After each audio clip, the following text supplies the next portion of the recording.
GST है तो सब कुछ है, जीएसटी नहीं तो कुछ नहीं। आज हम बात करने जा रहे हैं बीबीए चीफ प्रकाश जी आम्बेडकर साहब ने जीएसटी पे क्या कहा। तो जीएसटी क्यों लागू हो जाती है?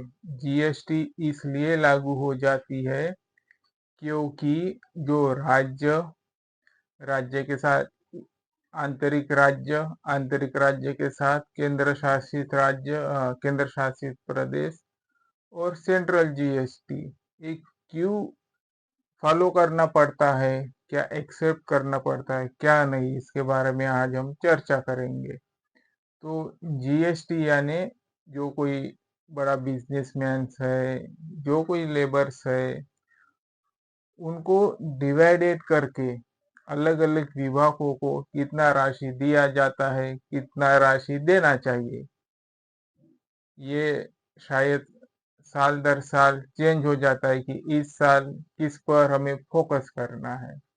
मुझको तो उतना जीएसटी का आइडियाज नहीं, पर प्रकाश जी आम्बेडकर साहब ने जो कहा उस पे हम आज बात करेंगे कि उन्होंने क्या कहा। The finance minister engaged in empty words and did not rely allocation or benefit to SC, ST and OBC policies। जो ST, SC, OBC पॉलिसी है, हमारी जो फाइनेंस मिनिस्टर है, वो इन पॉलिसी से एंगेज नहीं रही है। उनके लिए, इनके लिए, SC, ST, OBC के लिए उनके पास कोई शब्द नहीं है, खाली शब्द है। वैसी मैं बात करूं तो लेबर कंस्ट्रक्शंस पे एक एक महीना लेबर्स को पेमेंट नहीं दी जाती है, लेबर परेशान रहते हैं। लेबर इंटरस्टेट से आते हैं, मध्य प्रदेश, यूपी, बिहार से। उधर से लोग महाराष्ट्र में आते हैं, काम करते हैं, उनको पेमेंट नहीं दिया जाता, झोपड़ी में रखा जाता है। अगर समझ जाइए जो लेबर श्रम्स है, अगर उनमें 100 लोग रहते हैं, 100, उसमें से SC, ST, OBC की 85% है। नहीं 85 तो हम BC पकड़ लेते हैं, 85 नहीं 80% SC, ST, OBC के लोग हैं।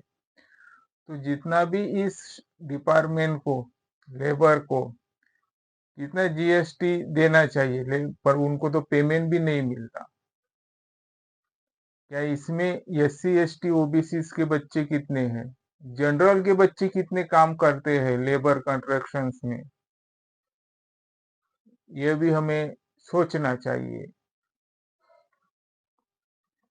There is not tax cut और price relief for the middle class. और जो मध्यम वर्गीय है, हम तो स्टार्ट से ही चालू होते हैं, हम मिडल के नहीं है, पर जो मिडिल क्लास के लोग हैं उनके लिए कोई जो टैक्स है कमी नहीं की है।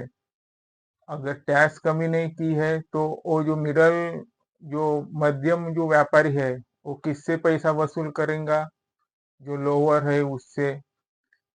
महंगाई बढ़ती जा रही है, हर हफ्ते में अभी पानी का बिल आ रहा है।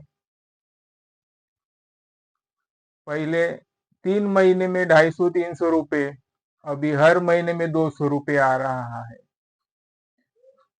तो इससे आम लोग भी क्या करेंगे?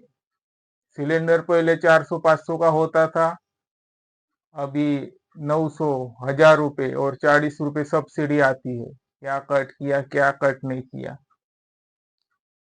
No legal backing for MSP और anything significant for the farmers. Farmers के लिए कुछ भी MSP नहीं दी, मिनिमम सपोर्ट प्राइस, जो कि उनके जो पीक होता है, जो सिंचाई होती है, बुआई होती है, उन पे कुछ उन्होंने फैसला लिया कि नहीं? मेरे हिसाब से लिया होगा, पर इन जो पॉलिसीज होती है वो एक्सप्लॉयटेशन वाली ना हो, जैसी साहब कह रहे हैं।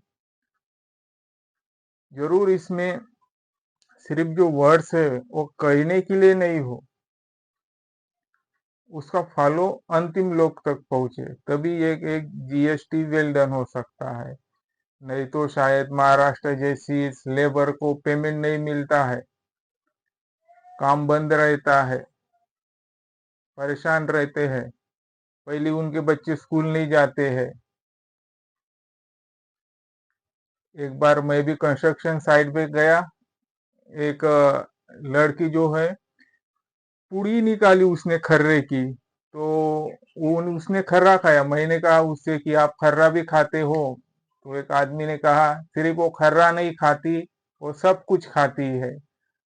तो इसीलिए जो लेबर्स है उनको परेशानी बहुत रहती है, तो उन पर भी सोच विचार करना चाहिए, उन पर भी अच्छी पॉलिसीज लाना चाहिए और कॉन्ट्रैक्टर को भी स्ट्रिक्ट रहना चाहिए और समय समय पे उनका पैसा देना चाहिए।